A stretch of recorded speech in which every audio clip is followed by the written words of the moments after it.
امام احمد ابن حنبل رحم الله یو ورځ په سفر ووتو په یو کلی کې شپه رااله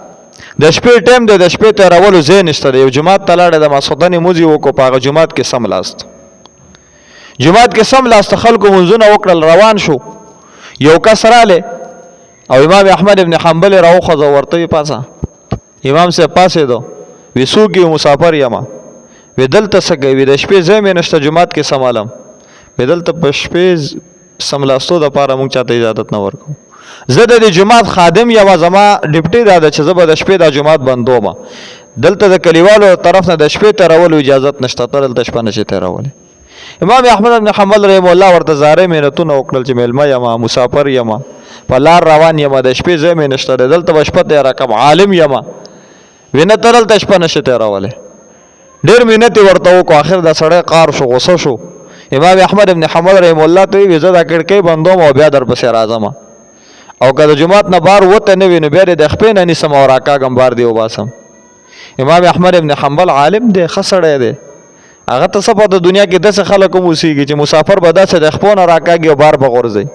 امام احمد ابن حنبل رحم الله په خپل سور اوده دی پروت دی وی دی هسې وایي ما ته څه نه وایي دا سړی چې واپس رالی وایي کتل امام احمد ابن حنبل لا نه وپاسېدلی د خپې نه ونیو دی یې راښ کړو نو چې رایښ که د دروازې نه یې بار وویستو نو بار یو بل کس تېره د په لاره باندې هغه ورغلی هلکه ولې د خدای بنده په څه وران یې امام احمد ابن حنبل موږ خو وران نه یو خو زه داسې په لاره تېرېدم مسافر ومه د شپې ځای مې نه و جومات کې سملاستم نو دا د جومات خادم دی زه یې شپې ته نه پرېښودم وی ما ورته ډېر مینت وکړه نه یې پرېښودم وی ما چې دی به ما پرېږدي زه پکې سملاستم وی د خپې نه یې ونیولم راکاږي مې چې وځه د جوماته درېمګړي ورته وي امام احمد ابن حنبل ته چې راځه ما سره به شپه تېره کړي ما سره ځای شته دی امام احمد ابن حنبل ځان سره بوت امام احمد ابن حنبل رحم الله فرمایي وایي زه چې کله لاړم نو د هغه کس د شپې نه واله تر د سبا پورې زما چې د هغه سره څونه ټایم تېرېده نو د هغه یو کار و استغفر الله استغفر الله استغفر الله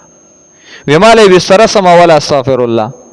او زه یې سملولم نو ما سره خوا کې دا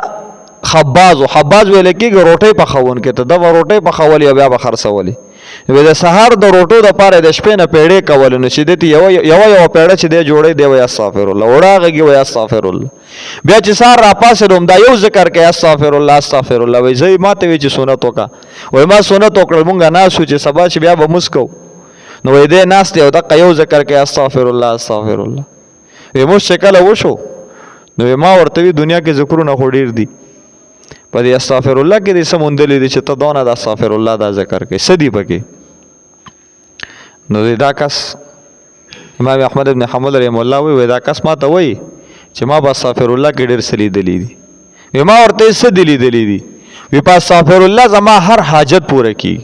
ما ته چې کله څه حاجت چې زه استغفر الله ورد کوم وی الله زما حاجت پوره کوي وی اوس دا استغفر الله زه د حاجت دپاره کوم لا پوره نه دی د الله نه مې امید ده زما دا حاجت به پوره شي امام احمد ابن حنبل ته پوښتنه وکړله وی څه حاجت دی چې ته والا استغفر الله دونه په کثرت کې اوس هغه حاجت نه دی پوره شوی وی زما په زړه ډېر لوی ارمان دی چې دا خلک امام احمد ابن حنبل یادوي چې ډېر لوی عالم دی نو وی الله ما ته یې دیدار نصیب کړي وی زه د امام احمد ابن حنبل د لیدو غرض یم چې خدای ما ته یې وښایي چې زه ورسره ملاقات وکړم زه یې دیدار وکړم وی د دغه یو حاجت دپاره استغفر الله ویم وی د الله نه مې امید ده خدای به راته احمد ابن حنبل ښایي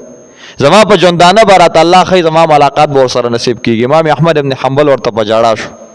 ورته یې کاکا جي استغفر الله کې دی ډېر لوی زور دی وی تا زما رب دونه مجبوره که په دې استغفر الله چې امام احمد ابن حنبل په خلکو د خپې نه ونیو او رایښ کې ستا قدمونو ته یې وغورځو چې نور استغفر الله مو وایه دا دی امام احمد ابن حنبل شپه ورسره تېره کړه ملاقات ورسره وکړه مونځ ورسره وکړه مصافحه ورسره وکړه زیارت یې وکړه نو استغفر الله کې ډېره لویه فایده ده